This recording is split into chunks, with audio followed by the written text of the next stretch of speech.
Nah, guys, ini adalah celimpungan. Jadi celimpungan ini salah satu makanan tradisional juga di Kota Palembang, sama seperti pempek.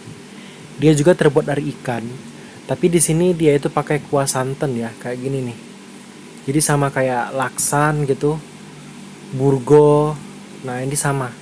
Dan rasanya juga pokoknya ini enak banget. Kuy, makan.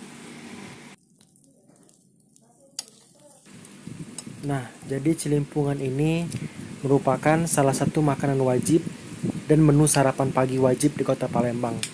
Selain nasi uduk dan juga yang lain. Ini itu em, cocok juga, bukan hanya cocok dimakan gini aja, tapi juga pakai nasi juga cocok. Kalau orang Palembang ini suka pakai nasi ya kalau makan ini ya. Karena kuahnya itu memang gurih dan kalau dicampur nasi itu memang lebih enak gitu.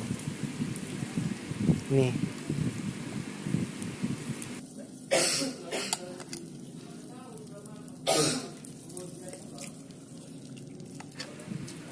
dan celimpungan ini juga sama seperti pempek dan yang lainnya. Ini juga terbuat dari ikan, sama ikan tenggiri, bisa ikan gabus, ikan tenggiri, dan ikan lainnya. Nih, tampilannya begini. Pokoknya ini tuh enak banget. Salah satu favorit juga, kalau saya pagi-pagi saya selalu suka beli ini. Selain laksan ya, karena memang ini enak banget. Kuahnya itu loh. Pokoknya kalau lagi jalan-jalan di Kota Palembang, jangan lupa untuk cobain ini ya. Oke teman-teman, jangan lupa like, komen, dan subscribe channel Sabtoji. Kuy, makan. Bye.